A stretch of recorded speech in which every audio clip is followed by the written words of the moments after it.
السلام علیکم ورحمۃ اللہ وبرکاتہ۔ ناظرین، پروگرام تکمیل پاکستان کے ساتھ میں ہوں آپ کا میزبان فردوس جمال۔ ناظرین، پاکستان شاعر مشرق علامہ محمد اقبال رحمۃ اللہ علیہ کا خواب سے تعبیر تک کا سفر تمام ہوا اور پاکستان کو، بر صغیر کے مسلمان کو پاکستان کی صورت ایک خوبصورت ملک ملا، لیکن تعبیر سے تکمیل کا سفر ابھی باقی ہے۔ پاکستان کی دو طرح سے تکمیل ہوگی، ایک جغرافیائی تکمیل اور دوسری نظریاتی تکمیل۔ پاکستان کی جغرافیائی تکمیل ہوگی ان تمام مقبوضہ علاقوں کو پاکستان میں شامل کرنے کے بعد جو اصولی طور پہ تقسیم بر صغیر کے وقت پاکستان کے حصے میں آنے چاہیے تھے، اور پاکستان کی نظریاتی تکمیل ہوگی جس اساس کے اوپر، جس نظریے کے اوپر پاکستان کو حاصل کیا گیا تھا، قربانیاں دی گئی تھی، اس کے نفاذ کے ساتھ۔ ہم کوشش کرتے ہیں اپنے اس پروگرام میں کہ پاکستان کے جغرافیائی تکمیل کی طرف اور پاکستان کے نظریاتی تکمیل کی طرف راہیں جو چلتی ہیں، راہیں جو جاتی ہیں، ان کو ہم کھوجیں، ان کی طرف بڑھیں۔ ہمارے آج کے پروگرام میں انتہائی ایک معتبر شخصیت، انتہائی قیمتی شخصیت، انتہائی ممتاز شخصیت ہمارے ساتھ ہیں۔ ہم چاہتے ہیں کہ پاکستان اور عالم عرب کا، پاکستان اور عرب دنیا کا، اسلامی ممالک کے تعلقات مضبوط ہوں اور پاکستان خطے میں ایک اپنا جو اس کا اصلی رول ہے وہ پلے کرے۔ پاکستان ایک مضبوط ملک کی صورت میں خطے میں سامنے آیا۔ پاکستان عالم اسلام کی آخری چٹان سمجھی جاتی ہے، تو پاکستان اور عالم اسلام کو قریب کرنا، ان کی قربتیں بڑھانے میں میری جو آج کی شخصیت ہے ان کا بہت بڑا کردار ہے۔ مختصر لفظوں میں ان کا تعارف، اگرچہ ان کا تعارف جو ہے یہ خود جب بولیں گے تو وہ ان کا تعارف ہوگا، لیکن ان کے حوالے سے یہ کہا جاتا ہے کہ یہ پاکستان میں عرب دنیا کے سفیر ہیں اور عرب دنیا میں پاکستان کے سفیر ہیں۔ بغیر کسی لمبی تمہید کے خوش آمدید ڈاکٹر ابوبکر صدیق صاحب۔ بہت شکریہ فردوس جمال صاحب، بہت خوشی ہوئی آپ سے ملاقات کر کے۔ ہمیشہ آپ کو دور سے سنتے تھے، پڑھتے تھے، اور ہمیشہ آپ کے اندر جو پاکستانیت تھی اس کو دیکھ کر، اس کی جھلک دیکھ کر بڑی خوشی ہوتی تھی کہ ایک شخص پاکستان سے اس حد تک بھی محبت کرتا ہے، چاہے وہ پاکستان سے جغرافیائی طور پہ دور بھی بیٹھا ہے تب بھی اس کو پاکستان کی فکر ہے۔ اور پھر جو آپ نے پروگرام کا ٹائٹل چنا ہے، میں سمجھتا ہوں بڑا خوبصورت ٹائٹل ہے۔ اللہ تعالیٰ آپ کو اس پر قائم دائم رکھے۔ ڈاکٹر صاحب، سب سے پہلے تو آپ کو عمرے کی مبارکباد۔ اللہ تعالیٰ آپ کے عمرے کو قبول کرے، بڑی سعادت کی بات ہے۔ ایک خواہش ہوتی ہے دل میں، آپ نے تو ماشاءاللہ سے بہت سارے عمرے بھی کیے، حج بھی کیے، سارے کچھ، لیکن بہت سارے لوگوں کی خواہش ہوتی ہے کہ حرمین شریفین آئے، تو عمرے کی مبارکباد۔ ڈاکٹر صاحب، قبل اس کے ہم ٹاپک پہ بات کریں، ان کے ایک ایک چیز کو لے لیں، آپ کی شخصیت کے حوالے سے، کہ آپ کی شخصیت جو ہے بذات خود ایک ٹاپک ہے، اس پہ ہمارا ٹائم اتنا زیادہ نہیں ہے اور نہ ہم اسی پہ بات کرتے ہیں آج کے پروگرام میں۔ تو آپ نے جو کام کیا ہے عربوں کو پاکستان کے قریب لانے کے لیے اور پاکستانیوں کو عربوں کے قریب لانے کے لیے، مختصراً اس کام کے حوالے سے۔ میرا خیال ہے یہ ایک پوری حکایت ہے، لمبی تاریخ ہے، لیکن میں اتنی بات کہہ سکتا ہوں کہ مجھے یہ اعزاز حاصل ہے کہ پاکستان سے میں نے 99 میں ایک عربی روزنامہ شروع کیا، جو کہ ایک لمبے عرصے تک عربی میں، پھر بعض میں اردو میں جاری رہا، شائع ہوتا رہا۔ اس کے علاوہ میڈیا کا ایک لنکیجز ہمیشہ سے قائم رہا۔ ابھی بھی بہت سارے عرب چینلز کے ساتھ میری ایک وابستگی بطور تجزیہ نگار کے رہتی ہے، اور اس کے علاوہ بہت ساری جو ان کی سیاسی شخصیات ہیں ان کے ساتھ بہت قریب سے کام کرنے کا موقع ملا عرب دنیا کی۔ اور اسی طرح جب عرب پاکستان میں جاتے ہیں تو عربی سے ایک وابستگی ہونے کے باعث ان لوگوں سے ہمیشہ رابطہ رہا، اور ایک ہی ہمیشہ ذہن میں، مائنڈ میں بات رہی، اور وہ یہ ہے کہ ہمیں پاکستان کا ایک مثبت تصور جو ہے وہ عربوں کے سامنے پیش کرنا ہے۔ اور حقیقتاً یہ دیکھا ہے کہ عرب پاکستان سے بہت محبت کرتے ہیں، یقیناً پاکستانی تو عربوں کے اوپر جان نچھاور کرنے تک بھی جاتے ہیں، لیکن جس لیول پر اس دوستی کو، اس تعلق کو ہمیں عوامی سطح پر لے جانا چاہیے تھا، شاید وہ ہم نہیں لے جا سکے۔ اگرچہ اس میں حکومتوں کو ہی صرف ذمہ دار نہیں ٹھہرایا جانا چاہیے، میں سمجھتا ہوں اس میں اداروں کا بھی کام ہے، انفرادی سطح پہ بھی کام ہے، جیسے آپ لوگ ماشاءاللہ یہاں کام کر رہے ہیں، باقی لوگ کام کر رہے ہیں۔ اگر یہ ایک باقاعدہ موومنٹ کی شکل اختیار کر لیتے ہیں تو میں سمجھتا ہوں۔ اچھا، آپ نے یہ روزنامہ وہاں سے نکالا اور کافی عرصے تک چلتا رہا، مطلب عربی میں اسلام آباد سے ایک روزنامہ نکالنا اور اس کو ڈیلی بیس پہ چلانا، یہ کافی چیلنج والا کام تھا، کیسے کیا ہے؟ بہت بڑے چیلنج کا کام تھا، اور بالخصوص اس دور میں کہ جب کمپیوٹر ابھی نیا تھا اور اتنی زیادہ فاسٹ ٹیکنالوجیز نہیں تھیں، اور مجھے کئی لوگ کہا کرتے تھے کہ یہ ایک حماقت کے قریب ہے، لیکن میں سمجھتا ہوں کہ اس کا امپیکٹ بہت بڑا ہوا کہ ہم نے یہ ثابت بھی کیا، اور وہ بات بہرحال ریکگنائز بھی ہوئی، اور اسی کی وجہ سے میں سمجھتا ہوں کہ موقع ملا کہ پاکستان کے اندر عربی بولنے والے بالخصوص جن کو سیاسی زبان آتی تھی وہ ایک بہت بڑی ٹیم ہم پیدا کرنے میں کامیاب ہوئے. اہم الاخبار کا وہ ایک ادارہ ایک اکیڈمی کی شکل اختیار کر گیا. وہاں سے نکلنے والے لوگ یا جن لوگوں نے اس دور میں اس کے ساتھ کام کیا وہ بعد میں بڑے بڑے چینلز پہ جا کر بیٹھے ہوئے ہیں اور سٹل وہ موجود ہیں. تو وہ ایک اکیڈمی کی شکل میں سمجھتا ہوں کہ پاکستان کا ایک بہت اچھا امیج بنانے میں ہم کامیاب ہوئے. درست. پاک عرب تعلقات کے اوپر بات کریں تو اس کی جو ہے بنیادی طور پہ پاک عرب تعلقات، کوئی بھی ملک کسی ملک کے ساتھ تعلق بناتا ہے تو بنیادی طور پہ آج کی ڈپلومیسی کی زبان میں مفادات کے تعلقات ہوتے ہیں. کچھ لوگ کچھ دو کی بنیاد پہ ہوتے ہیں، رشتہ داریاں ملکوں کے درمیان نہیں ہوتی ہے. تو مجموعی طور پہ عرب دنیا کے لیے پاکستان کی کیا اہمیت ہے اور پاکستان کے لیے عرب دنیا کی کیا اہمیت ہے، آپ کیا سمجھتے ہیں؟ فردوس صاحب بڑی خوبصورت بات آپ نے کی. باتیں تو ویسے آپ کی ساری خوبصورت ہوتی ہیں. تو کوئی شک نہیں کہ جو سیاسی تعلقات ہیں وہ ہمیشہ سے مفادات پر کھڑے ہوتے ہیں، لیکن پاک عرب تعلقات سیاست سے کہیں بالا تر تعلقات ہیں. اس میں محبت کا عنصر، دین کا عنصر، ہمارے مشترکہ کلچر کا عنصر، ان کے ساتھ ساتھ دیکھا جائے تو ہماری نسلوں کی شراکت داری بھی بہت ساری جگہوں پہ موجود ہے. مثلا آپ بلوچوں کو دیکھیں، مثلا آپ بلوچوں کو دیکھیں تو وہ آپ کو پاکستان میں بھی ملیں گے، وہ آپ کو عرب دنیا میں بھی ایک بہت بڑی تعداد میں ملیں گے. اچھا اسی طرح آپ ہمارے پشتون کو دیکھ لیں، سندھیوں کو دیکھ لیں. اچھا اس سے آگے میں سمجھ رہا ہوں پنجابیوں نے بھی ایک اپنی جگہ بنا لی. آپ بعض شہروں میں بعض ایسی جگہیں ہیں وہاں پر آپ جائیں عرب دنیا میں، دبئی میں، سعودی عرب میں، ریاض میں، جدہ میں، تو بعض اوقات آپ کو یہ احساس ہی نہیں ہوتا کہ آپ پاکستان میں ہیں، پاکستان سے باہر ہیں. تو یہ جو چیزیں ہوئیں. اور اچھا ایک دور تھا کراچی میں، اسلام آباد کے اندر بہت سارے ایسے ایریاز تھے جہاں پہ جاتے تھے تو یہ احساس ہوتا تھا کہ آپ شاید کسی عرب دنیا کے کسی ملک کے اندر موجود ہیں. تو یہ تعلقات میں سمجھتا ہوں کہ بہت سارے حوالوں سے انتہائی مضبوط، بہت ساری جہاد سے ہماگیر ہیں. اچھا پھر اس میں سب سے اہم ترین جو عنصر وہ دین کا بھی بہرحال اہم ترین عنصر شامل رہا.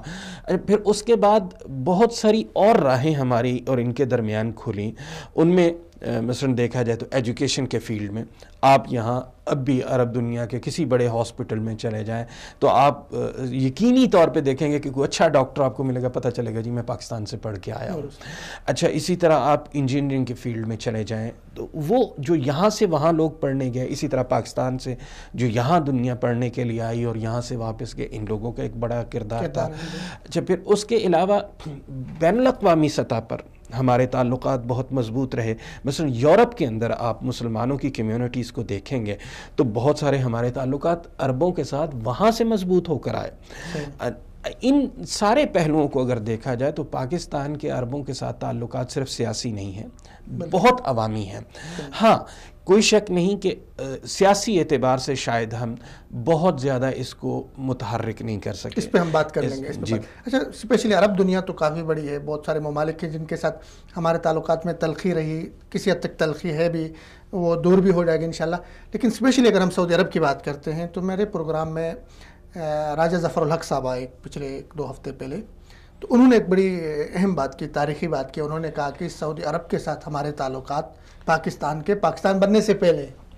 تو میں نے ان سے پوچھا یہ کیسے، تو انہوں نے کہا کہ ہمارے جو جناح صاحب تھے انہوں نے ایک وفد اقوام متحدہ بھیجا تھا اور اس وفد کا استقبال وہاں پہ جنیوا میں شاہ فیصل نے کیا. اور شاہ فیصل نے نہ صرف وفد کا استقبال کیا بلکہ اقوام متحدہ میں ان کو متعارف بھی کرایا، ان کو عشائیہ وہاں پہ دیا. تو کانگریس کا جو وفد تھا وہاں پہ وہ مطلب دیکھتے رہ گیا. تو اس وقت سے ایک تعلق تھا. پھر پاکستان بننے کے بعد سب سے پہلے جس کا فون گیا ہے مبارکباد کا وہ شاہ عبدالعزیز تھے. تو سعودی عرب اور پاکستان کے تعلقات پوری تاریخ سے لے کر اب تک، بننے سے لے کر اب تک، اس کو کس نظر سے آپ دیکھیں گے؟ میں سمجھتا ہوں جی کہ بڑے ہی گہرے، بڑے ہی تاریخی تعلقات ہیں. جیسے راجہ صاحب کی بات کو آپ نے ریفر کیا تو میرے پاس وہ پکچر موجود ہے جب کنگ عبدالعزیز نے اپنے بیٹوں کو ہندوستان بھیجا اور انہوں نے بہت ساری مسلم لیگی قیادتوں سے ملاقات کی، ان کو ایک طرح سے اپنی طرف سے سیاسی حمایت میسر کی اور اعلان کیا اس تائید کا. اچھا اب وہ جو تاریخی تعلقات اور پھر اس کے بعد ہمیشہ بین الاقوامی فورمز پر ایک دوسرے کے ساتھ کھڑے ہونا، اور جس کی طرف آپ نے پچھلی گفتگو میں اشارہ بھی کیا کہ پاکستان کی کیا اہمیت ہے عربوں کے ہاں اور عربوں کی کیا اہمیت ہے پاکستان کے ہاں، یہ بہت زیادہ اندازہ ہوتا ہے ہمیں بین الاقوامی فورمز پہ جا کر، علاقائی فورمز پہ جا کر۔ اچھا پھر جب وہاں پر ایک دوسرے کی آواز کے ساتھ آواز آپ ملاتے ہیں تو پھر پتہ چلتا ہے کہ یس، آپ کے واقعتاً دوستی کے جو تقاضے ہیں وہ یہاں پر آپ کو فائدہ دے رہے ہیں، یا جو دوستی کے تقاضے ہونے چاہیے تھے ان سے آپ نے ایک دوسرے سے فائدہ اٹھایا ہے۔ اچھا یہ چیز بین الاقوامی سطح پر جب پاکستان اور سعودی عرب ایک سٹانس لیتے ہیں، بعض اوقات آپ عجیب صورتحال دیکھیں گے کہ سعودی عرب کا اس میں کوئی مفاد نہیں ہوتا، بلکہ بظاہر سیاسی اعتبار سے اس کو نقصان نظر آ رہا ہوتا ہے۔ میں سے کھلی بات کروں، اگر کشمیر کو دیکھا جائے، حتیٰ کہ افغانستان کے معاملے کو دیکھا جائے، تو سعودی عرب نے کہا کہ اچھا پاکستان چونکہ افغانستان کے ساتھ ہے، جو پاکستان کہہ رہا ہے ہم اس پہ بالکل ساتھ کھڑے ہیں۔ سملرلی پاکستان نے بھی یہی کچھ کیا۔ ہاں بعض اوقات ہماری کچھ ناعاقبت اندیش حکومتوں نے بعض اوقات حرکتیں کی ہیں، اچھا، اور اس پر ان کو شرمندگی بھی ہوئی بعد میں، انہوں نے یہ حرکتیں کی، لیکن عمومی طور پر ہماری فوج اور ہمارے اداروں کے ایک ہی رویہ رہا۔ اچھا یہ معاملہ چونکہ سعودی عرب سے تعلق رکھتا ہے اس لیے ہمارا وہی موقف ہے جو اچھا فوج کی آپ نے بات کی تو ہمارے ہاں ایک ویسے ذہن یہ بھی پایا جاتا ہے، چونکہ ہمارے ہاں آزادی ہے تو ہر ایک کی اپنی رائے ہوتی ہے کہ سعودی عرب کے ساتھ اسپیشلی جو خارجہ پالیسی ترتیب دیتی ہے فوج دیتی ہے، جیسے ابھی کہتے ہیں راحل شریف صاحب یہاں پہ آ کے ان کا جو ہے اتحادی فوج کے سربراہ بنے ہیں اور فوج ہر وقت سعودی عرب کے ساتھ یہاں پہ تربیت کے لیے بھی موجود ہے، تو کس حد تک آپ متفق ہیں جی حکومت اور فوج دونوں مل کے ترتیب دیتی ہے اس خارجہ پالیسی کو سعودی عرب کے حوالے سے، یا صرف ہماری فوج جو لے کے چل رہی ہے؟ یہ سوال ذرا تھوڑا سا پیچھے ہمیں جانا پڑے گا اس کے جواب کے لیے۔ پہلی بات تو یہ ہے کہ پاکستان کے تعلقات کی نوعیتیں مختلف ہیں۔ یقینی طور پہ جو سیاسی تعلقات ہیں ان کی ترتیب حکومتوں کے اپنی ترجیحات کی بنیاد پر ہوتی ہے۔ جو دفاعی تعلقات ہیں یقیناً اس میں جو ڈرائیونگ سیٹ ہے وہ فوج کے پاس ہے، اور چونکہ ہمارے بہت ہی مضبوط تعلقات ہیں دفاعی اعتبار سے سعودی عرب کے ساتھ، یعنی بہت سارے جرنیل آپ کو ایسے ملیں گے جو یہاں میجر تھے یا اس سے اوپر کسی لیول پہ تھے تو وہ سعودی عرب میں خدمات سر انجام دے رہے تھے۔ اور پروگرام میں لایا تھا خالد لودھی صاحب کو، انہوں نے کہا میں ڈیوٹی جنرل احسان صاحب تھے، اسی طرح بہت سارے لوگوں کو آپ دیکھیں گے کہ وہ پاکستان میں جانے سے پہلے یہاں پر تربیت پا چکے تھے یا یہاں پر کام کر رہے تھے، تربیت دے رہے تھے۔ اسی طرح آپ سعودی عرب میں موجود بہت ساری قیادتوں کو دیکھیں گے جنہوں نے پاکستان سے تربیت حاصل کی۔ پھر اس کے علاوہ بہت ساری جگہوں پر ہمیشہ ہمارے یہ تعلقات رہے، لیکن کوئی شک نہیں کہ چونکہ حجم جو دفاعی تعلقات کا ہے وہ زیادہ بڑا ہے۔ اگر دیکھا جائے تو حقیقتاً سیاسی حجم اور معاشی حجم اس سے کہیں بڑا ہے۔ جیسے پاکستان سے آنے والے زائرین، معتمرین، حجاج، ان کی تعداد پوری دنیا میں ہمیشہ نمایاں آپ کو نظر آئے گی۔ اس دفعہ بھی جو ہمارے پاس لسٹ سامنے ہے اس میں زیادہ معتمرین پاکستان کے۔ اب دیکھا جائے تو ان چیزوں کو ڈومینیٹ کرنا چاہیے، لیکن اس میں آپ کو بالکل کلیئرلی بغیر کسی لگی لپٹی کی یہ بات کہوں گا کہ ہماری سیاسی حکومتوں نے ہمیشہ نااہلی کا ثبوت دیا، بلکہ اس سے بھی آگے میں اگر بات کروں کہ ہماری یہاں کی ایمبیسیاں بعض اوقات سوائے سونے کے، چائے پینے کے، قہوہ پینے کے، اس کے علاوہ کوئی کام نہیں کر رہی۔ حکومتوں پہ بات کی تو اب بھی پی ٹی آئی کی حکومت آئی یہاں پہ، اور ان کے آنے کے بعد شروع میں ایک تصور یہ تھا کہ جی عمران خان صاحب یہودی ایجنٹ ہے تو پہلے اسرائیل کا دورہ کریں گے یا امریکہ کا کر لیں گے، لیکن وہ 2 دفعہ یہاں آئے، اور دونوں دفعہ جب آئے، ایک دفعہ ان کے یہاں پہ معیشت کے حوالے سے ایک بہت بڑی کانفرنس تھی اس میں آئے، اور اس کے بعد یہاں تاجروں کو انہوں نے کہا کہ جی آپ پاکستان میں آئے انویسٹ کریں، اور میں نے ایک چیز نوٹ کی، دونوں دفعہ وہاں کے جو سفیر تھے نواف صاحب وہ بھی ساتھ میں عمران خان صاحب کے ساتھ آئے، اور اس کے بعد جو ڈیلیگیشن بعد میں آئے ان کے ساتھ بھی آتے رہے۔ تو پی ٹی آئی کی حکومت سے آپ امید رکھ سکتے ہیں کہ سعودی عرب کے ساتھ تعلقات مضبوط کرے گی، دفاعی حوالے سے نہیں، معاشی حوالے سے؟ دفاعی فوج کر رہی، چلو کرنے دے، لیکن معاشی حوالے سے کوئی امید رکھ سکتے ہیں؟ تاریخ اگرچہ بہت شاندار نہیں ہے، تابناک نہیں ہے، صحیح، عجیب سے بیانات ہمیں پہلے سننے کو ملے، لیکن اپوزیشن میں جب تھے، حکومت میں آئے تو ان کو بات سمجھ آئی کہ یہی ہمارا دوست ہے جو دھوپ اور چھاؤں میں ہمارے ساتھ کھڑا ہوگا، اور انہوں نے اسی لیے شاید اپنے قبلے کا رخ صحیح کیا اور وہ یہاں آئے، اور یہاں بھی ان کو پذیرائی ملی۔ دیکھا جائے تو سعودی عرب وہ ملک ہے جس نے سب سے زیادہ آسرا بن کر ان کا ساتھ دیا.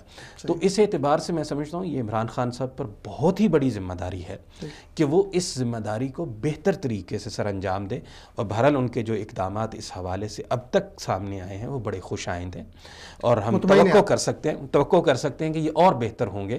اور بالخصوص جو پاکستانیوں کے مسائل پر بھی انہوں نے بات کی, سعودی حکومت کے ساتھ بھی انہوں نے بہت اچھے تعلقات اپنے استوار کرنے چاہے. اچھا, پھر اس میں سب سے اچھی ڈائمنشن جو آئی وہ انہوں نے کہا جی کہ ہمیں صرف امداد نہیں چاہیے. سعودی عرب کو اس بات پر مطمئن کیا کہ سعودی عرب آ کر سرمایہ کاری کرے. بالکل گوادر میں کر رہے ہیں, ان کے وزیر توانائی جو ہے خالد فالح وہاں گئے. جی ابھی وہ پورا وفد گیا اور گوادر میں اور پھر بلوچستان کے اندر, پھر اسی طرح ارامکو کی خبریں سنائی دے رہی ہیں کہ وہ وہاں پہ اپنا ایک یونٹ لگانے کی طرف جا رہے ہیں. تو اگر ان ساری چیزوں کو دیکھا جائے تو یہ بہت اچھے سٹیپس ہیں اور اس کا کریڈٹ بہرحال عمران خان صاحب کو جاتا ہے. البتہ اس میں ضرورت اس بات کی ہے کہ کہیں یہ نہ ہو جو عام طور پہ ہو جاتا ہے کہ ایک اور لابی بعض اوقات کام کر رہی ہوتی ہے کہ جو دو دوستوں کو مل بیٹھ کر کھاتے ہوئے بہت زیادہ دیر تک برداشت نہیں کر پاتی تو وہ پھر بعض اوقات اپنی حرکتیں شروع کر دیتی. اس حوالے سے پاکستان کو بڑا چوکنا ہونا چاہیے. میں یہاں مثال اگر دوں نواز شریف صاحب کی, میاں محمد نواز شریف کے تعلقات سعودی رائل فیملی کے ساتھ انتہائی مضبوط تھے. پھر دیکھا جائے تو ان کے کوئی احسانات کم نہیں تھے, لیکن پاکستان کے اندر جس انداز سے انہوں نے رگیدا جس وقت ضرورت تھی وہ بھی بہرحال ان کی طرف ایک عجیب ان کی تاریخ کا حصہ بنتا ہے. تو اس اعتبار سے میں سمجھتا ہوں سعودیہ کو لے کے یمن کے مسئلے میں اسمبلی میں گئے ایک عجیب سی آپ نے صورتحال پیدا کر دی. تو عمران خان صاحب کو بھی بالکل وہی جو پاکستان کا تاریخی موقف رہا ہے کہ جن معاملات سے ڈائریکٹلی سعودی عرب کا تعلق ہے ہم سعودی عرب کے موقف کے حامی ہیں. جن معاملات کا تعلق پاکستان کے ساتھ ہے سعودی عرب نے کبھی ہم سے تفصیلات نہیں پوچھی, انہوں نے کہا جی جو پاکستان کا موقف ہے ہم اس کے ساتھ ہیں. ابھی میں ریسنٹلی ایک آپ کو ایگزامپل دیتا ہوں, میں نے 3 دن کی کانفرنس, 2 دن کی وہ مسلسل کانفرنس تھی, 3 دن وہاں پہ ہم گوادر میں رہے, پوری دنیا سے لوگ آئے ہوئے تھے, وفد آئے ہوئے تھے. ایشین پارلیمنٹ کا ایک کانسیپٹ ہماری سینٹ آف پاکستان اس کو لے کے چل رہی ہے. وہاں پہ ایک سعودی نمائندہ موجود تھا اور اس بندے نے جب بات ہوئی اس نے کہا جی میرا سٹانس ہوئی ہے جو پاکستان کا ہے. وہ ایک جو فیل ہے میں سمجھتا ہوں سعودی عرب نے ہمیں ہمیشہ دی ہے. ہمارا بھی فرض بنتا ہے کہ ہم سعودی عرب کے اعتبار سے ہمارا فرض بنتا ہے. آپ اعلیٰ حکام کے ساتھ بیٹھتے ہیں, عسکری حکام کے ساتھ بھی, پاکستان مختلف لوگ سے آپ کی بیٹھک ہوتی ہے. سعودی عرب کو جس طرح کے تھریٹس ہیں ہمارا ان کی سرحدوں پر ہے, اس کے بعد سفارتی سطح پہ بھی تنہائی کا شکار کرنے کی کوشش کی گئی ایک صحافی کے اس قتل کو بنیاد بنا کے. سعودی عرب کو اگر کوئی تھریٹ ہوتی ہے اس کی سرحدوں کے اوپر تو کیا سمجھتے ہیں پاکستان کیا سوچ رہا ہوتا ہے؟ پاکستان آئے گا ان کی مدد کرنے کے لیے؟ صرف نعرے ہیں نہیں, یہ نعرے نہیں ہیں, یہ حقیقت ہے.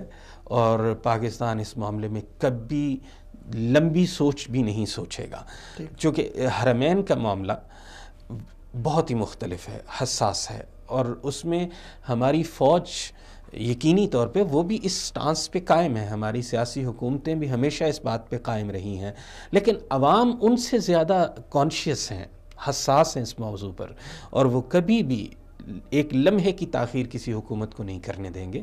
ان کو کہیں گے کہ آپ یہ حرمین کا دفاع نہیں ہے, یہ پاکستان کا دفاع ہے. اور حقیقت بھی یہی ہے کہ پاکستان جب بھی کسی مشکل میں آیا اس کے ساتھ کھڑا ہونے والا ملک سعودی عرب تھا. تو ذمہ داری بنتی ہے پاکستان کی کہ وہ اس کا جو حق دوستی ہے وہ ادا کرتے ہوئے, چونکہ پاکستان کی فوج بہرحال دنیا میں ایک بڑی ہی معتبر ترین فوج اپنی پیشہ ورانہ صلاحیت کے اعتبار سے سمجھی جاتی ہے, اور اس کا پھر تجربہ بھی ہے, چونکہ ہماری بہت ساری جوائنٹ جو ٹریننگز ہیں, جوائنٹ ایکشنز ہیں وہ ہمارے ہوتے ہیں, اور اس کے آگے چل کر چیزیں ہم ایک دوسرے کے ساتھ شیئر کر رہے ہوتے ہیں, بہت ساری انفارمیشن ایک دوسرے کے ساتھ شیئر کر رہے ہیں. اچھا, پھر بہت ساری ایسی تھریٹس ہیں جو مشترکہ ہیں پاکستان اور سعودی عرب کے لیے. اگر عالمی طور پر دیکھا جائے تو ہمیشہ دونوں کو دہشت گردی کے ساتھ نتھی کرنے کی کوشش کی گئی, اور دونوں حکومتوں نے مل کر جب کام کیا تو ان کے لیے نسبتاً آسانی ہو گئی. اب وہ ملک جو کسی وقت پاکستان پر پابندیاں کسا کرتے تھے, اب ان کے پاسپورٹس کی اہمیت نہیں رہی, لیکن پاکستان کے پاسپورٹ کی ویلیو جو ہے وہ بڑھ رہی ہے. لیکن میں اس بات پر مطمئن نہیں ہوں, لیکن صرف یہ سمجھتا ہوں سفر کا آغاز ہے, ڈائریکشن ٹھیک ہے, اور اگر اسی ڈائریکشن پہ ہم چلتے رہے اور سعودی عرب عرب کے بہت سارے معاملات سے ہم تجربے سے فائدہ اٹھا کر بالخصوص یہ دہشت گردی کے معاملے میں ہمیں یہاں سے بہت سارا سبق حاصل کرنا چاہیے، چونکہ بہت ساری چیزیں یہاں موجود تھیں لیکن یہاں کی حکومت نے ان پر کنٹرول حاصل کیا۔ پاکستان کو بھی اسی طرح نظریاتی اعتبار سے، اپنے بیانیے کے اعتبار سے، اگرچہ بہت سارے کام اس حوالے سے ہو رہے ہیں اور اس میں بہت سارا کردار میں سمجھتا ہوں کہ ان اداروں کا جو پاکستان میں سعودی عرب اور پاکستان کے درمیان ایک حمزہ وصل کے طور پہ کام کر رہے ہیں، ان کا بہت سارا کردار اس حوالے سے۔ آپ نے عوام کی بات کی کہ پاکستان کے عوام سعودی عرب کے حوالے سے یہ جذبات رکھتے ہیں، سعودی عرب کی عوام پاکستانی عوام کے ان جذبات سے بہت حد تک بے خبر ہے۔ حکام یا جاننے والے وہ تو جانتے ہیں کہ پاکستانی قوم ہمارے لیے سب کچھ کر رہی ہے، لیکن عوامی سطح پر سعودی عرب کے جو عوام ہے، پبلک ہے، اس کو آگاہ کرنے کے لیے کہ پاکستانی آپ کے بارے میں کیا جذبات رکھتے ہیں، تو کیا کام کرنے کی ضرورت ہے، کس فیلڈ میں کام ہونا چاہیے آپ کے خیال میں؟ میں آپ کی بات سے 50% اتفاق کرتا ہوں، 50% نہیں۔ یہاں کی عوام کو پاکستان کا درد ہے، یہاں کے حکام کو پاکستان کا درد ہے۔ ہم نے پاکستان میں ذرا سی مشکل کے وقت یہاں کے ائمہ کو رو رو کر دعائیں کرتے ہوئے سنا ہے، ہم نے یہاں کے حکمرانوں کو پاکستان کے لیے تڑپتے ہوئے دیکھا ہے۔ اچھا، پھر کوئی شک نہیں کہ بہت ساری باتیں جو ہماری ذمہ داری تھی کہ ہم یہاں تک پہنچاتے وہ ہم نہیں پہنچا پائے۔ مثلا میں آپ کو ایک مثال دیتا ہوں، ہماری وزارت اطلاعات سے ایک جو بائی منتھلی میگزین نکلا کرتا تھا پاکستان پکٹوریل، بیسیکلی انگلش میں، وہ بعد میں اس کو عربی کیا گیا۔ ایک لمبا عرصہ میں بھی اس کا ایڈیٹر رہا اور میں اس کے عربی والے پورشن کو دیکھتا رہا۔ انتہائی خوبصورت پبلیکیشن تھی۔ وزارت اطلاعات کے شہزادوں نے ایک وقت میں جا کر کہا کہ جی اس کی کیا ضرورت رہ گئی ہے اب، جبکہ میں سمجھتا ہوں پاکستان کو متعارف کروانا یہ پاکستان کی ذمہ داری ہے۔ ہمارے ہاں ریڈیو میں ایک سروس ہوا کرتی تھی، بعض اوقات کچھ عربی میں لکھنے والے موجود تھے۔ اب یہاں بدقسمتی سے ہمیشہ حکام بالا کو اس طرف توجہ دلائی گئی۔ میں آپ کو مثال دیتا ہوں، مجھے یاد ہے کہ مصر میں ہم گئے تو مصر میں وہاں پر Abul Kalam Azad cultural centre India کا دیکھا میں نے واپس آ کر پاکستانی حکام میں سے بہت سارے لوگوں کو خطوط بھی لکھے، کچھ لوگوں سے ملاقات بھی کی، وہاں پر بھی ایمبیسی میں بات کی کہ اب وہاں پر وہ ایک centre, cultural centre Abul Kalam Azad کے نام پہ چلا رہے ہیں اور اس کے اندر موویاں ساری وہی انڈیا کی دکھائی جا رہی ہیں۔ یہ ان کا حق ہے، وہ دکھائیں کریں، لیکن پاکستان کے اکثر ڈپلومیٹس کی صورتحال یہ ہوتی ہے کہ ان کو کیف حالک سے آگے عربی نہیں آتی ہوتی۔ یہ جو ہماری طرف سے گیپ میں سمجھتا ہوں ہمیشہ یہ کوتاہی ہے، اس میں حکومتوں کو توجہ دینی چاہیے۔ اچھا، ہم پھر پیٹتے ہیں بعض اوقات جی عرب انویسٹر، عرب سرمایہ دار پاکستان میں نہیں آتا۔ بھئی آپ عرب سرمایہ دار تک انفارمیشن تو پہنچاؤ۔ مثلا گوادر کی میں صورتحال بتاؤں کہ جب ابھی ہم نے اس کانفرنس میں دیکھا، بہت سارے عرب وہ کہتے ہیں ہم اس کو دیکھ کر حیران رہ گئے کہ یہ بھی چیز ہے۔ وہ بہرحال کریڈٹ جاتا ہے گورنمنٹ کو کہ گورنمنٹ نے ایک انٹرنیشنل کانفرنس وہاں پہ ہوسٹ کی، جو کہ بڑا مشکل کام ہوتا ہے جہاں پہ پورا انفراسٹرکچر نہ ہو۔ تو پاکستان کی میرا خیال ہے میڈیا کے اعتبار سے، ہاں اسی طرح معاشی اعتبار سے آپ کے جو چیمبرز ہیں ان کے درمیان بڑا فعال ریلیشن شپ ہونا چاہیے۔ آپ ایک دوسرے کے ساتھ انفارمیشن شیئر کریں، ایک دوسرے کو انکریج کریں۔ یہاں ہمارے لوگ موجود ہیں، یہاں سے یہ لوگ جانے کے لیے موجود ہیں، ان کے پاس پیسہ موجود ہے، آپ کے پاس پوٹینشیل موجود ہے، کیوں نہیں آپ ان چیزوں کو ان لوگوں کے سامنے متعارف، اور اس کے لیے بڑا واضح ہے کہ یہ ضرورت ہماری ہے، ہمیں عربی زبان میں اس کو ترویج دینا ہوگی، ہمیں کوشش کرنی چاہیے۔ ابھی آپ نے ایک ویسے حوالہ دیا کہ آپ مصر میں گئے تو وہاں یہ دیکھا، پچھلے دنوں ہی کی بات ہے کہ عمان کے ایک شہری نے جو ہے ایک چھوٹا سا ویڈیو کلپ انہوں نے سوشل میڈیا میں ڈالا، اس میں وہ بات کر رہا ہے کہ میرے ملک میں، میرے عمان میں ایک انڈین مووی ریلیز ہوئی دی سرجیکل اسٹرائک کے نام سے۔ میں اپنے دوستوں کو لے کے وہ مووی دیکھنے کے لیے گیا تو اس مووی میں پاکستان کو ایک دہشت گرد ملک کے طور پہ دکھایا گیا۔ تو وہ عمانی شہری کہہ رہا ہے یار پاکستان اور انڈیا کے اختلافات وہ آپس میں رکھے، لیکن میرے ملک میں اس مووی کو ریلیز کرنے کی اجازت کیوں دی گئی؟ پاکستان ایک اسلامی جمہوری ملک ہے، اس کا امیج جو ہے ایک دہشت گرد ملک کے طور پہ بنایا گیا، پیش کیا گیا۔ تو اس نے تو ایک مثال دی، لیکن دبئی سے جو ہے وہ زی افلام کے نام سے باقاعدہ انڈین بالی ووڈ کا چینل چل رہا ہے۔ تو اس کو آپ کس طرح دیکھ رہے ہیں کہ کس طرح میں کاؤنٹر کرنا چاہیے کہ عرب دنیا میں، سعودی عرب سے ہٹ کے دیگر امارات، عمان وغیرہ میں پاکستان کے خلاف انڈین لابی نے بہت کام کیا، خاص کر دبئی میں ایک نیٹ ورک پکڑا گیا، راکا ایک نیٹ ورک پکڑا گیا جو ان کے خود CBI نے پکڑا تھا، وہ تاجروں کے روپ میں ان کے لوگ تھے، پاکستان کے خلاف کام کر رہے تھے، تو ایک پورا نیٹ ورک وہاں پہ ان کا ہے، دبئی میں بھی ہے، عمان میں بھی ہے، مسقط میں، دیگر جگہوں پہ، ساری جگہوں پر ہے، تو اس کو کیسے کاؤنٹر ہم کر سکتے ہیں؟ واضح ہے حکومتوں کی بھی ذمہ داریاں ہیں اور عوام کی بھی، اور ہماری جو بزنس کمیونٹی ہے اس کی بڑی رسپانسبلٹی ہے. میں سمجھتا اب میں آپ کو ایک سادہ سی مثال دوں. بعض اوقات آپ عرب دنیا میں باسمتی دیکھیں گے بہت ردی قسم کا اس کے اوپر پاکستان کا ٹیگ لگا کے انڈین تاجر کوئی نہ کوئی بیچ رہا ہوتا ہے. صحیح. اور بعض اوقات بہت خوبصورت سا بہترین برانڈ اٹھا کے اس کے اوپر ایک انڈیا کا ٹیگ لگا کے وہ بیچ رہا ہوتا ہے. اب اس کے لیے حکومتیں تو کچھ نہیں کر سکیں گی. اس کے لیے آپ کی جو بزنس کمیونٹی ہے، آپ کے جو تاجر ہیں، ان کو متحرک اور فعال کردار ادا کرنا پڑے گا. اور اسی طرح میں سمجھتا ہوں کہ ہم نے اصل میں ایک جو غلطی کی، وہ غلطی یہ کی کہ ہم نے اپنے ریلیشن شپ دفاعی اعتبار سے فوج نے رکھا اپنا جو تھا وہ جبہہ سنبھالا اور بہت اچھا سنبھالا، اور میں سمجھتا ہوں اس میں کسی کی انٹرفیئرنس کی ضرورت نہیں ہے. انہوں نے بہت اچھے انداز سے کام کیا. لیکن دوسرا عام طور پر تصور یہ لیا گیا کہ پاکستان کے عرب دنیا کے ساتھ تعلق صرف ایک دینی اعتبار سے ہوں گے. ہم یہ بہت بڑی غلطی کو بھول گئے. ہم بھول گئے کہ ان کا کلچر بھی ہے، ہم بھول گئے کہ یہاں ٹیکنالوجی بھی ہے، ہم یہ بھول گئے کہ یہاں ایک دنیا کا ایک ٹرانزیکشن جو ہو رہا ہے اس کے لیے جو ٹرانزٹ کے سب سے مین پوائنٹس ہیں، ہبس ہیں، وہ عرب دنیا نے پرووائڈ کیے. اب جو جس انداز سے ٹرانزٹ پرووائڈ کیا ہے انہوں نے، اور جس انداز سے انہوں نے فیسلٹیز یہاں پہ متعارف کروائیں، اب یہ ساری چیزیں ہم ایکسپلور کر سکتے تھے. تو اس میں سمجھتا ہوں کہ سب سے بنیادی کام یہی ہے کہ آپ اپنی جو تعلقات ہیں ان کو ملٹی ڈائمینشنل کریں. ان کی جو جہات ہیں، توجہات ہیں، ان کی جو ڈائریکشنز ہیں ان کو بڑھائیں اور ان تعلقات کو ہر فیلڈ میں لے کر جائیں. مثلاً آپ چھوٹی سی چھوٹی کسی انڈسٹری کو لے لیں، اگر اس میں آپ گھس جائیں. مثلاً میں پچھلے دنوں ایک بات دیکھ کر حیران ہوا کہ اب کھجور ہے، تمر ہے، یہاں بہت ساری تمر ضائع ہو جاتی ہے، لیکن اس کی ایک چند چیزیں ایسی ہیں جو پاکستان میں بڑی مہنگے داموں بکتی ہیں. اچھا. اگر ان کو اس انداز سے ان پہ کام کیا جائے، یا پوری دنیا میں بکتی ہیں، مثلا اس میں جمار آتا ہے تمر کا. اچھا، اسی طرح تمر کا جو دبس ہے جو بنتا ہے، یا اس طرح کی اور بہت ساری پروڈکٹس. اب میں سمجھتا ہوں پاکستانی کو کہیں جی کہ یہ لیں، یہ کھجوریں ہیں، ان کو آپ جناب پراپرلی یہاں پہ کر لیں، وہ ضائع ہونے سے بچ جائیں گی. اچھا، اسی طرح بہت ساری چیزیں جو پاکستان کی یہاں پر مرغوب ہے، انتہائی پسندیدگی سے دیکھی جاتی ہیں، اب ان کو یہاں متعارف کروایا جائے. اب اس کے لیے آپ کو دونوں طرف سے کام کرنے کی ضرورت ہے. لیکن جب ہم بطور پاکستانی بات کرتے ہیں، ابھی ہماری ضرورت ہے، ہماری اکانومی کو، ہماری معیشت کو ابھی ضرورت ہے چیزوں کی. بالکل. اچھا، پھر اسی طرح سیاحت ہے ہماری.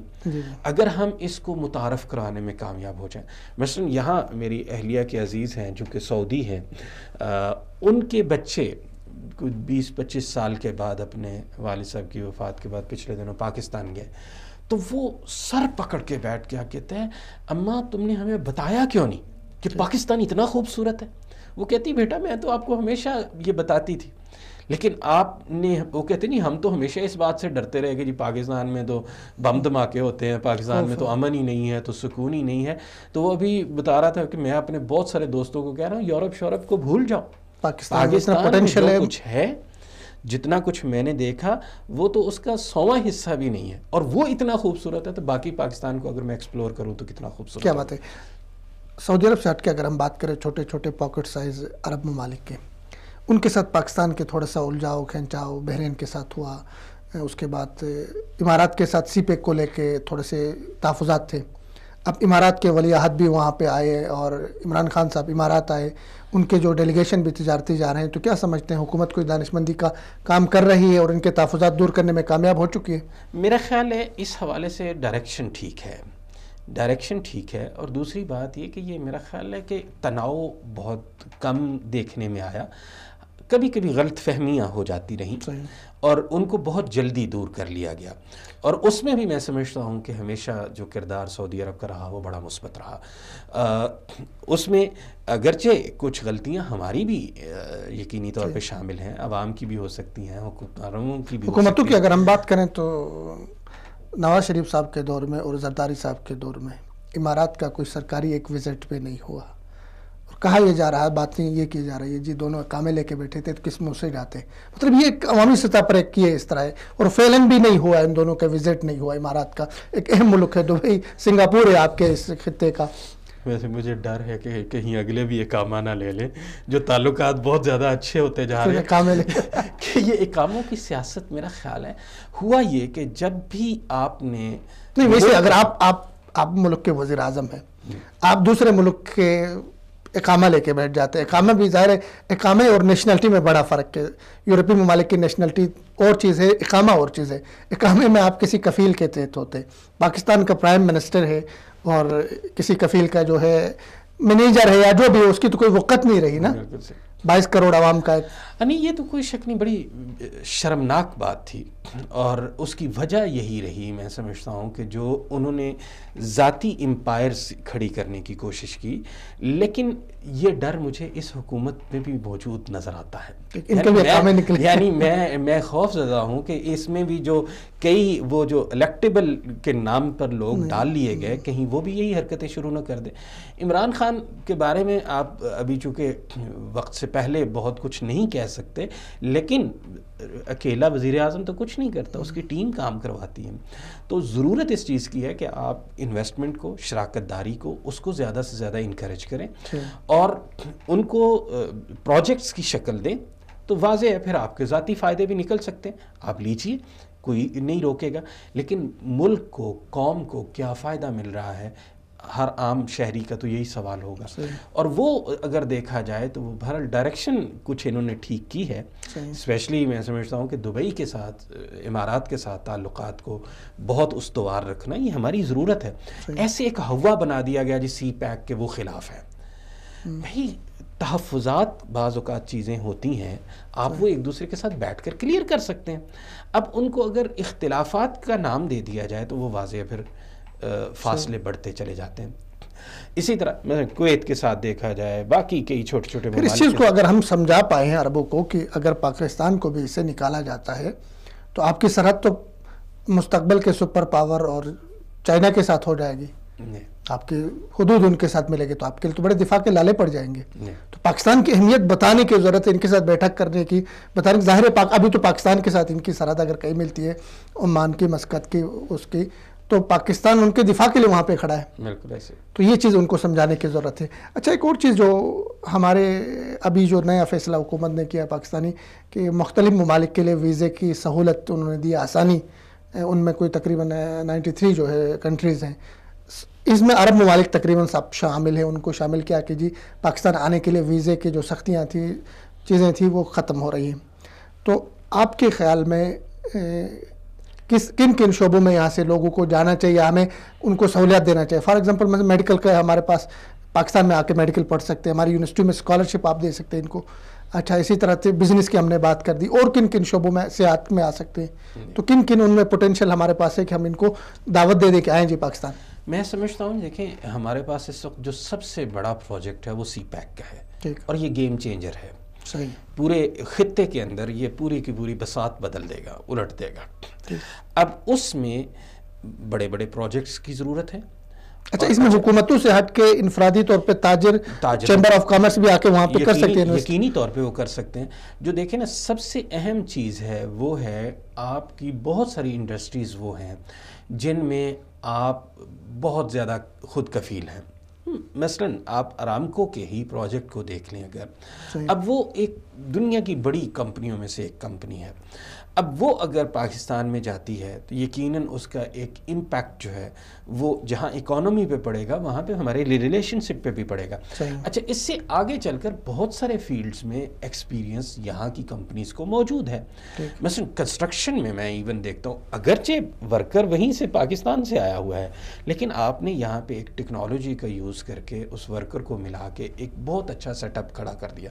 اچھا، پاکستان میں اس وقت بہت بڑی ضرورت ہے اس وقت، اب وہاں ہمارے یہاں اور سی پیک میں بھی ایسے پروجیکٹ شامل ہیں، اور سی پیک میں اگرچہ وہ یہ اجازت نہیں دیتے کہ کوئی ملک بطور ملک اس میں شامل ہو سکے، لیکن اس کے ساتھ الائیڈ پروجیکٹس ہمارے پاس اتنے ہیں۔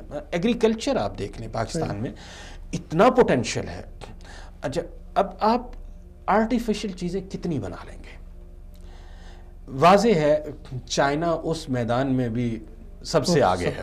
وہ تو سبزیاں بھی، اور بلکہ پچھلے دنوں پاکستان میں ہمارے ہاں پلاسٹک کے چاول آ گئے، وہ پلاسٹک کے انڈے آ رہے ہیں. اب ان چیزوں میں اگر ہم دیکھنے جائیں گے تو یہاں پوٹینشیل ہے. میں سمجھتا ہوں پاکستان میں سب سے بڑا پوٹینشیل، لیکن سب سے بڑا اگنورڈ سیکٹر جو ہے وہ ہمارا ہے ہی ایگریکلچر کا. زراعت پہ توجہ نہیں دی.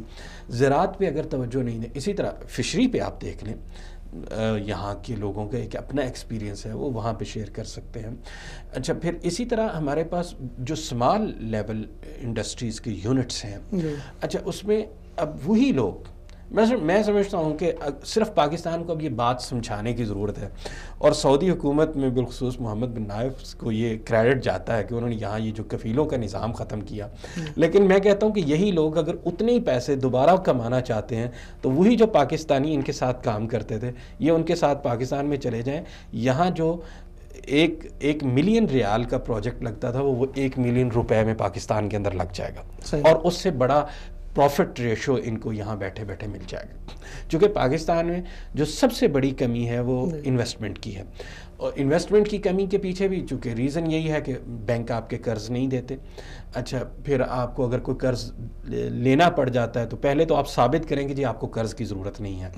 اچھا، پھر اگر ثابت کر دیا کہ جی مجھے قرض کی ضرورت نہیں ہے، تو پھر اس کے اوپر پروفٹ ریٹ اتنا زیادہ ہے کہ وہ کمائے گا کیا اور وہ بچائے گا کیا.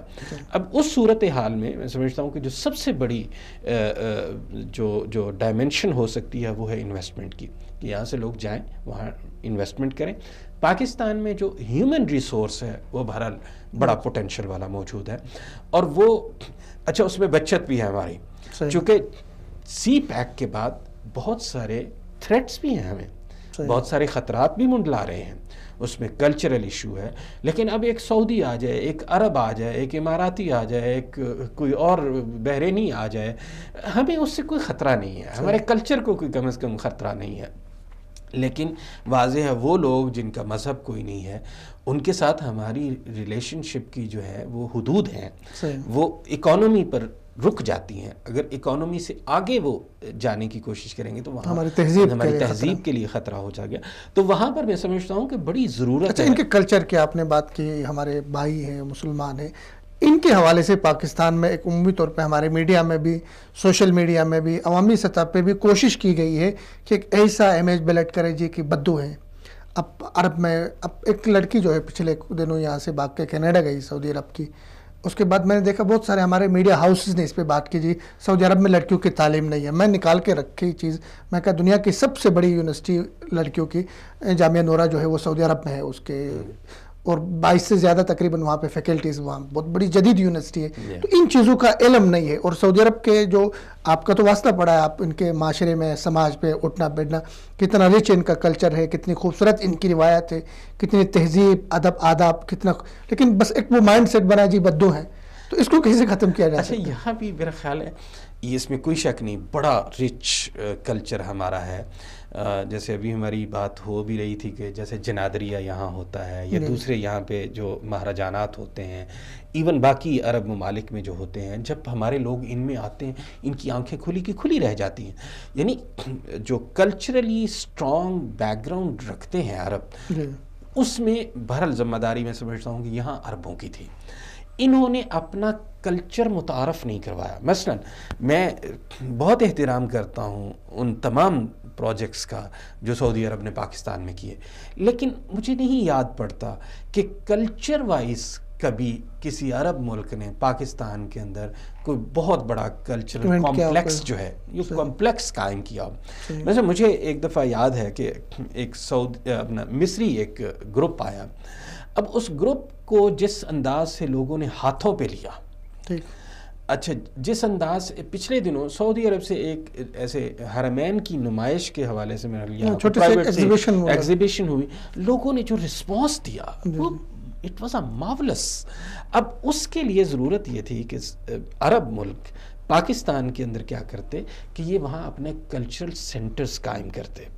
جب وہ کلچرل سینٹرز جو ہیں، اگرچہ کلچر میں ایک بنیادی چیز تعلیم آتی ہے، تعلیم کے فیلڈ میں بہرحال کام کیا گیا، لیکن صرف چند خاص میدانوں میں کام کیا گیا، باقی ساروں کو اگنور کر دیا گیا، جس کا نتیجہ یہ نکلا کہ وہ لوگوں کے ذہن میں ایک مائنڈ سیٹ ایک تو عام بن گیا، دوسرا یہ ہوا کہ میڈیا نے بہرحال نیگیٹو اور منفی کردار ادا کیا.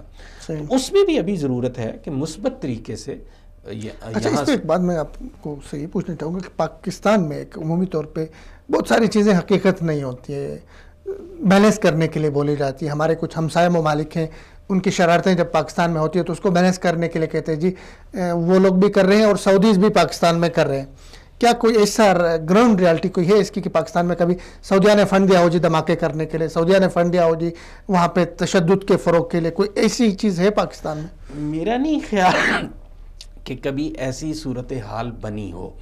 یہ ہاں وہی ہمارے بعض جو ہمسائے ہیں ان کی طرف سے کوشش رہتی ہے کہ وہ ہر چیز کو سعودی عرب کے ساتھ تھی کریں، جبکہ حقیقت حال یہ ہے کہ میں نے تو اس کے برعکس یہ دیکھا کہ سعودی عرب میں حتیٰ کہ سعودی ایمبیسی کے ساتھ ایک بڑا گہرا تعلق میرا رہا کہ میں نے دیکھا کہ انہوں نے ان لوگوں کو کبھی انٹری نہیں دی، انکریج ہی نہیں کیا.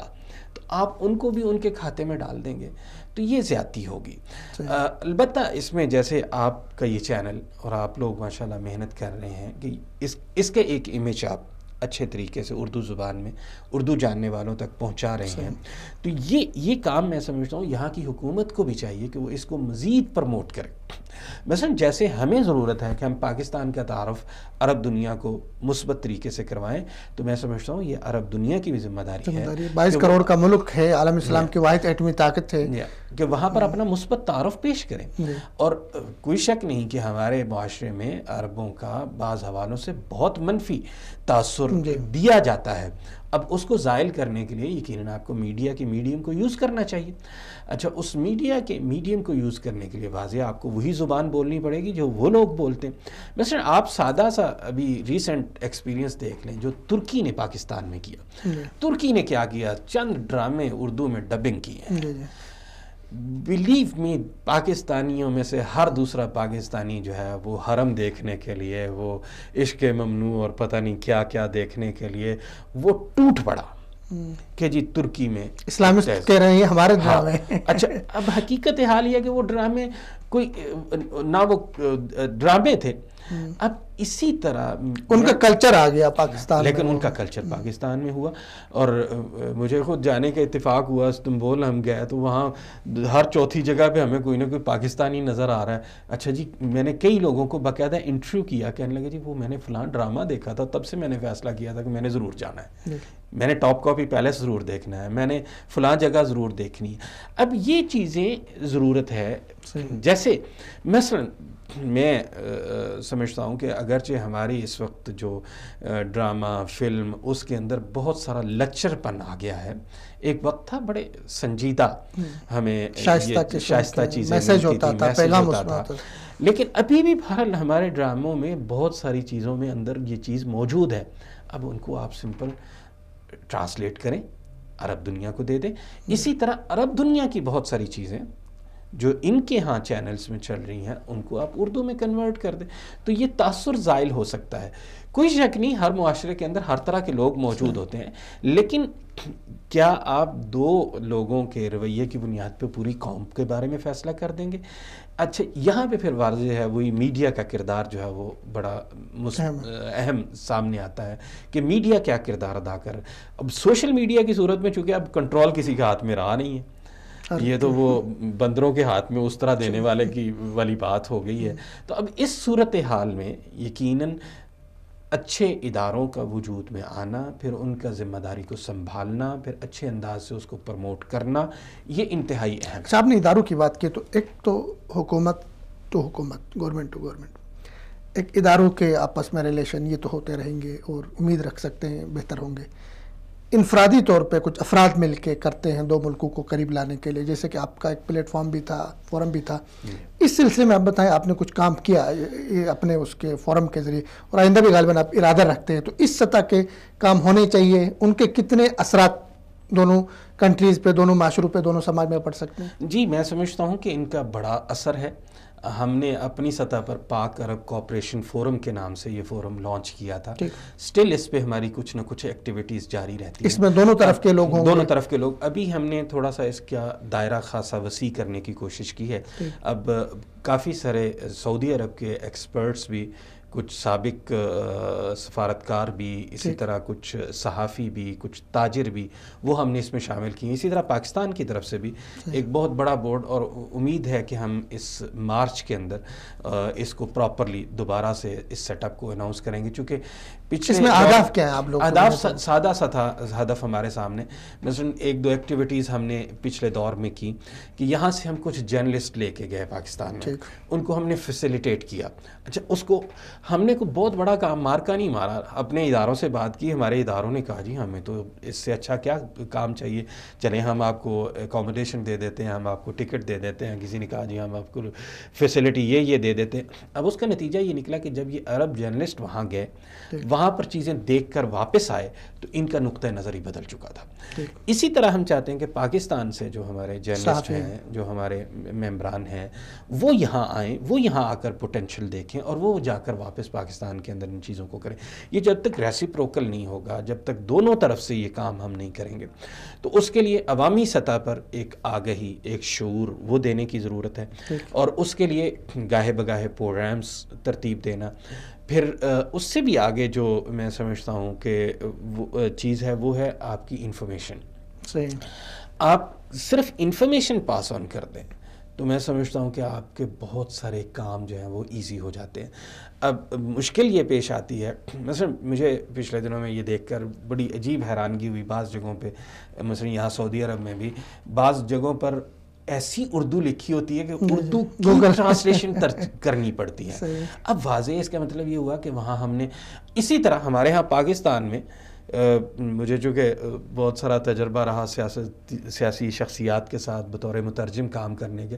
مجھے یاد ہے مرحوم سردار عبدالقیوم خان صاحب کہا کرتے تھے کہ ابوبکر بہت سارے مترجم ایسے آتے ہیں کہ مجھے ان سے دوبارہ ترجمہ کروانا پڑتا ہے. تو بعض اوقات ہمارے ہاں بھی عربی اس طرح کی بولی جا رہی ہوتی ہے. اس پہ میں آؤں گا. عربی پہ ایک انفارمیشن کی آپ نے بات کی، عربی پہ بات پہ میں سوال کروں گا.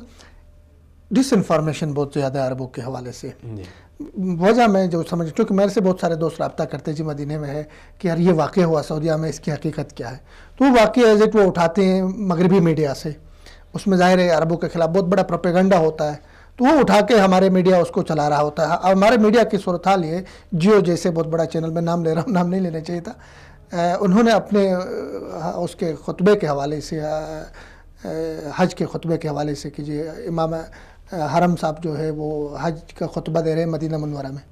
تو مطلب اس طرح کی چیزیں، بالکل بنیادی چیزیں بھی ہمارے میڈیا کو پتہ نہیں ہوتی، مغربی میڈیا سے چیزیں اٹھا کے پلے کر رہے ہوتے. تو یہ بہت اہم کام ہے کہ ہمارے ڈائریکٹ جو ہے تعلقات ہو گئے وہاں کے صحافیوں کے یہاں کے صحافیوں کے ساتھ، اور یہاں کے صحافیوں کے ڈائریکٹ ایکسیس ہو وہاں کے صحافیوں کے ساتھ. یہ حقیقت ہے. اور اس میں میں سمجھتا ہوں وہی جو گیپ ہے اس نے بڑا منفی کردار ادا کیا.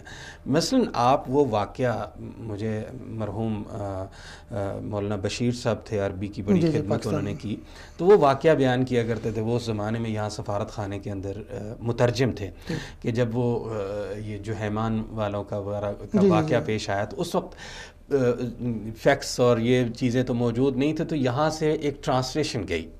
یہاں پہ عربی میں خبر چھپی کہ کچھ خارجیوں نے بیت اللہ پر حملہ کر دیا. اب خارجی کا ترجمہ جب پاکستان میں ہوا تو وہاں پہ یہ ہوا سم فارنرز اٹیک آن حرمین. لوگوں نے آؤ دیکھا نہ تاؤ دیکھا، لاہور میں جا کے امریکن کونسلیٹ کو چلا دیا. اب اس کا تاوان ہمیں دینا پڑا. اب یہ یہاں تک ڈس انفارمیشن جو ہے وہ اچھا اس میں یہی ہوتا ہے کہ بدقسمتی سے وہ جو گیپ ہے وہ ہم خود پیدا کر رہے ہیں. میں سمجھتا ہوں کہ اس میں اصل ضرورت اس چیز کی تھی اور آج بھی ہے، وہ یہ ہے جیسے مثلا پاکستان کی ہماری نیوز ایجنسی ہے APP، اس نے ایک عربی کا سیکشن شروع کیا. اب عربی کا سیکشن شروع کیا، بعض اوقات یقین مانیے مجھے شروع میں یاد ہے کہ ان کی عربی کی خبر پڑھتے تھے تو باقاعدہ رونے کو جی چاہتا تھا کہ جس طرح کی عربی وہاں لکھی جا رہی ہوتی تھی. اچھا، ڈس انفارمیشن سے ہم عربی کی طرف بڑھ رہے ہیں. میرا سوال اسی طرف تھا. عربوں سے ہمارا ایک جو تعلق ہے اس کے ایک بنیاد تو عربی زبان ہے. قرآن کی زبان ہے، ہمارے دین کی زبان ہے، تو پاکستان میں عربی کا جو سفر رہا ہے ہمارے مدارس کے ذریعے سے بھی، علماء کے ذریعے سے بھی، تو عربی پاکستان میں پروموٹ ہو رہی ہے یا نہیں ہو رہی، اس حوالے سے آپ کی کیا رائے؟ مطمئن ہیں آپ؟ میں مطمئن نہیں ہوں، میں چونکہ عربی کا طالب علم ہوں، اور بلکہ ہمیں یہ شرف حاصل ہے کہ پچھلے دنوں ہم نے سعودی عرب کا ایک جو بڑا ادارہ ہے العربیہ للجمیع، اس کی مطبوعات ہیں العربیہ بین یدیک، عربی زبان غیر عرب کو سکھانے کے لیے، وہ سلسلہ پاکستان کے رائٹس ہم نے لیے اور پاکستان میں اس کو شائع کیا، اسی کوالٹی کے ساتھ شائع کیا۔ لیکن جو ایکسپیرینس ہوا ہمارے ہاں، چونکہ عربی پڑھائی جاتی ہے ترجمے کے ذریعے سے، جی اچھا جو ڈائریکٹ میتھڈ تھا اس کو بہت کم استعمال کیا گیا، البتہ بین الاقوامی اسلامی یونیورسٹی کے آنے کے بعد پاکستان کے اندر ایک تبدیلی آئی، اس کے بعد باقی ادارے آئے، جیسے ہماری جامعۃ اللغات الحدیثہ ہے، ماڈرن لینگویجز پہ نمل کا ایک اپنا رول، اچھا اسی طرح کچھ اداروں نے کراچی کے اندر کام کیا، لیکن جس لیول پہ کام ہونا چاہیے تھا وہ ابھی تک نہیں ہوا۔ اب جیسے میں نے دیکھا ہے پاکستان کے اندر ہمارے مدارس جو اسکول ہیں بالخصوص، ان کے ہاں یہ بڑی توجہ پائی جا رہی ہے کہ جی 2 لینگویجز کم از کم انگلش کے علاوہ آپ کو آنی چاہیے، اچھا یا جو منیمم لیول ہے وہ یہ کہ انگلش کے ساتھ کوئی ایک اور لینگویج آنی چاہیے۔ میں جس یونیورسٹی میں بھی پڑھا رہا تھا تو وہاں پر میں نے دیکھا کہ ہمیشہ چوائس بچوں کی یہی ہوتی تھی، عربی یا چائنیز۔ اب ایک طرح سے آپ عربی زبان کو اگر ان اداروں میں متعارف کروا دیں اور اس انداز سے آپ جو ہے اپنے جو مناہج ہیں، جو سلیبس ہیں، ان کو ترتیب دیں، اور اس میں پھر میں سمجھتا ہوں کہ دونوں سائیڈوں کی حکومتوں کو بہرحال اس پہ کام کرنے کی ضرورت ہے، اگرچہ انفرادی طور پر ہمارے مدارس کی اگر ہم بات کریں، مدارس میں جس طرح کی عربی پڑھائی جاتی ہے اس کے حوالے سے تو بہت کچھ لکھا بھی گیا، بولا گیا، اور اس عربی میں بنیادی طور پہ بہت سارے مدارس میں جو سلیبس ہے عربی پڑھانے کا، وہ عربی جو گرامر ہے وہ فارسی میں ہے، عربی کی جو گرامر پڑھائی جاتی ہے، نحو میر، صرف میر، فلانا، وہ پڑھائی جا رہی ہے فارسی میں۔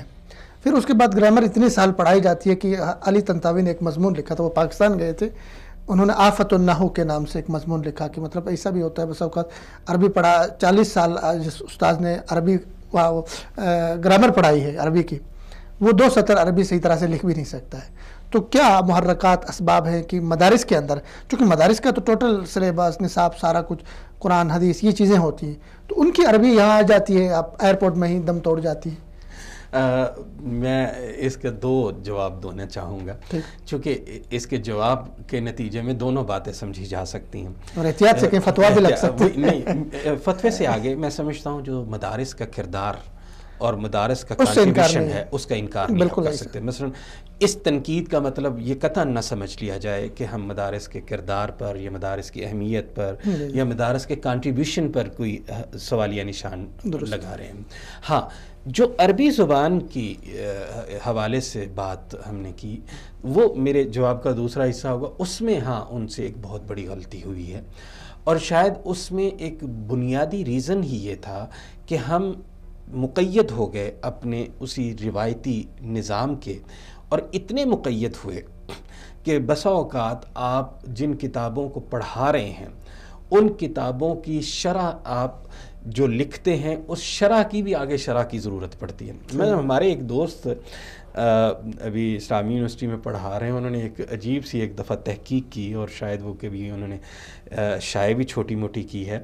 انہوں نے صرف مدارس اور مساجد بڑی بڑی ان کے نام نکالے جن کے اندر عربی زبان کی جو نحوی اور صرفی اعتبار سے غلطیاں تھیں۔ اچھا ٹھیک ہے، بڑا تحقیقی کام ہے۔ اچھا مثلاً اب جامع جو ہے یہ مذکر ہے، یہ مسجد کے ساتھ آئے گا، جامعہ جو ہے وہ مؤنث ہے، وہ مدرسے کے ساتھ آئے گا۔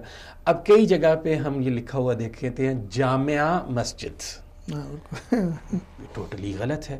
اچھا پھر اب یہ اس کے پیچھے وہی آفت تھی، مصیبت تھی کہ ان کی ترکیز جو تھی وہ قواعد پہ رہی، لغہ پہ نہ رہی، اگرچہ اب ایک بہرحال تبدیلی موجود ہے۔ دلچسپ بات میں آپ کو بتاؤں، یہاں سعودی عرب میں خود مدینے میں بھی ایک افریقی طالب علم کے جو ماسٹر کا جو تھیسس تھے وہ اسی پہ تھے کہ آپ جا کے سڑکوں پہ بل بورڈ دیکھیں کہ کہاں پہ عربی غلط تھے، تو اس کا پورا اس نے ریسرچ کیا کہ کہاں کہاں پہ حکومتی جو بورڈز لگے ہوئے یا دکانوں پہ لگے ہوئے کہاں گرامر کی عربی کی غلطیاں ہیں. تو یہ ہمارے ویسے ہماری زبان کے ساتھ یہ المیہ. اچھا ایک اور چیز میں اہم سوال ہے چونکہ ٹائم بڑھ رہا ہے آگے.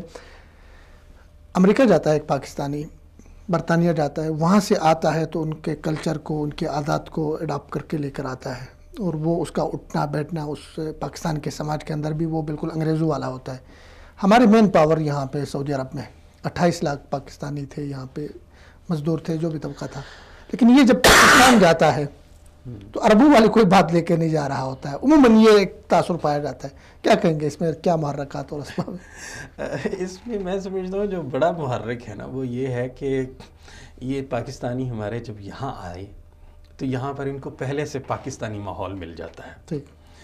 اچھا ان کو عربی بھی وہ والی یہاں والے عرب بول کر ان سے بات کرنا شروع کر دیتے ہیں جو ان کی اردو والی عربی ہوتی ہے. اس کا نتیجہ یہ نکلا کہ یہاں سے وہ چیزیں لے کر نہیں جا سکے. دوسری چیز جو سب سے بڑی تھی وہ یہ کہ جو ایک کلاس تھی پڑھی لکھی، مثلا ہمارے انجینئرز، ڈاکٹرز، پروفیسرز، باقی جو ایک پروفیشنل کلاس تھی، وہ جتنی عرب دنیا میں آئی وہ یہاں سے فلائی کر کے آگے نکل گئی.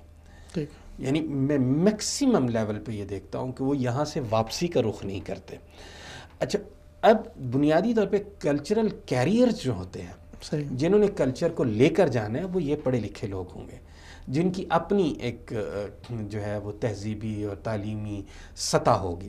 اب وہ تعلیمی سطح چونکہ عام ہمارے ورکر کی ہوتی نہیں ہے، اب وہ یہاں سے کیا لے کر جائے گا؟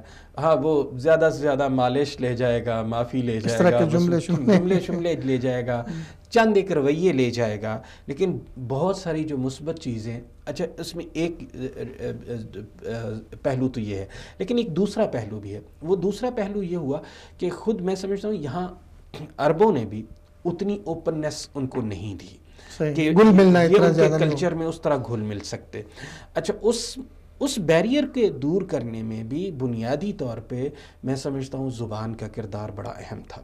یا تو ہم عربوں کو اردو سے ہی سکھا دیتے، تو چلو ہم کہتے جی ہمارے لوگ جہاں جا رہے ہیں وہ ان کو سمجھا لیں گے، یا ہم اپنے لوگوں کو عربی سکھا کے بھیجتے. اب یورپ کی آپ نے بات کی، امریکہ کی بات کی، اب وہاں پہ سیٹلمنٹ کے لیے آپ کو پتہ ہے بہت سارے کورسز آپ کو پاس کرنے پڑتے ہیں. اسپاؤس ویزا کے لیے بھی ایون آپ نے شادی کی ہے، بیوی کو لے کے جانا ہے، اس کے لیے بھی وہ کہتے ہیں بھائی صاحب اس کو انگریزی آتی ہے، ہماری زبان آتی ہے، نہیں آتی تو اس کو سکھاؤ، اس کا ہم ٹیسٹ لیں گے، اگر اس کو زبان آتی ہوگی تو ہم اس کو اپنے ملک کا ویزا دیں گے.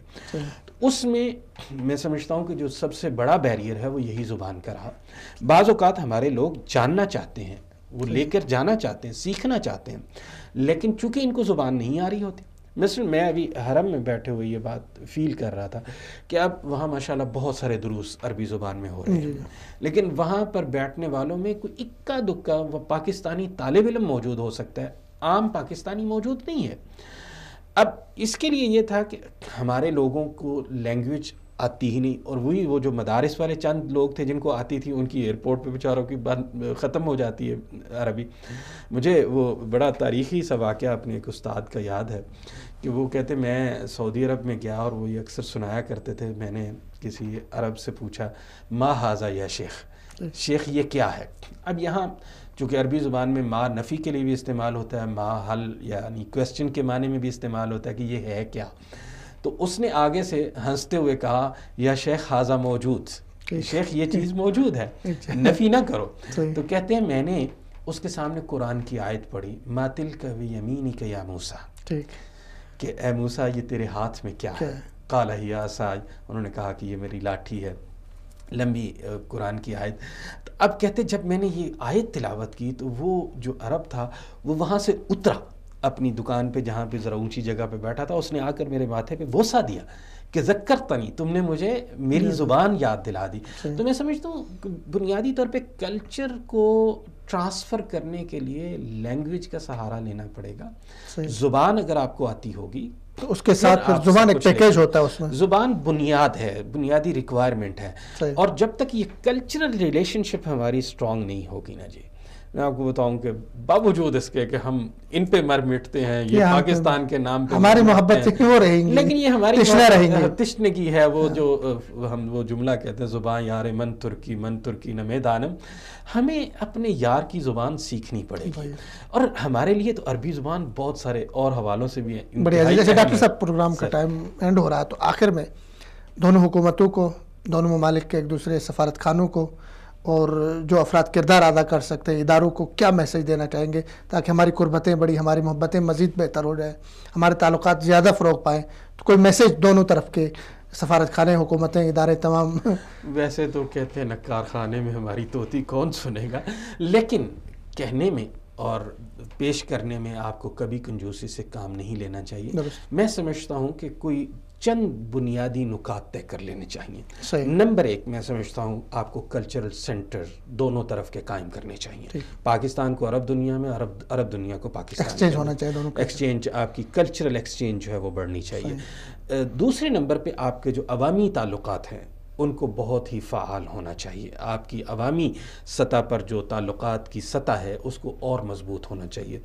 تیسرے نمبر پہ میں سمجھتا ہوں وہ ہے کہ آپ کی حکومتوں کو آپس میں کنسلٹیشن کے لیے باقاعدہ کسی فورم کے اندر پاکستان کو شامل کرنا چاہیے. جیسے مثلا عربوں کی جتنی بھی فورمز ہیں اس کے اندر ان کو چاہیے کہ یہ پاکستان کو اور زیادہ اہمیت دیں. اسی طرح پاکستان جن فورمز میں ہے وہاں پر یہ عربوں کو لے کر جائے.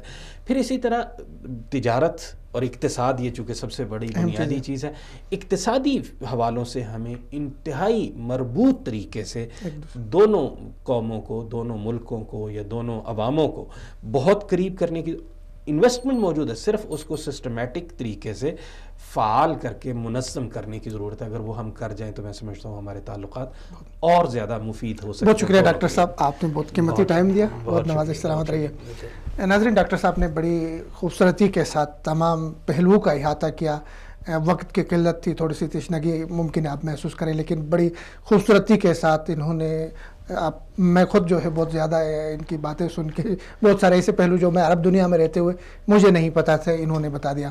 تو ضرورت اس امر کی ہے کہ دونوں طرف کی حکومتیں، دونوں طرف کے عوام، دونوں طرف کے ادارے، دونوں طرف کے فورمز ایک دوسرے میں مزید قربتیں پیدا کرنے کے لیے، مزید تعلقات کو فروغ دینے کے لیے کوشش کریں. چونکہ پاکستان کا کردار اس پورے عالم اسلام میں ایک بڑے بھائی کا کردار ہے، ایک ذمہ دار ملک کا کردار ہے. تو ہمیں جو دوسرے ممالک ہیں ان کے ساتھ ایک قائدانہ اس کے ساتھ چلنا ہے، ان کو ساتھ لے کے چلنا ہے، ان کے معیشتوں سے فائدہ اٹھانا ہے، اور ہمارے پاس جو چیزیں ہیں دفاع کے حوالے سے جو ہم دے سکتے ہیں ان کو دینا ہے. آج کا پروگرام آپ کو کیسے لگا؟ اپنے فیڈ بیک سے ہمیں ضرور آگاہ کیجیے. اجازت دیجیے فردوس جمال کو. اللہ حافظ. السلام علیکم ورحمۃ اللہ وبرکاتہ.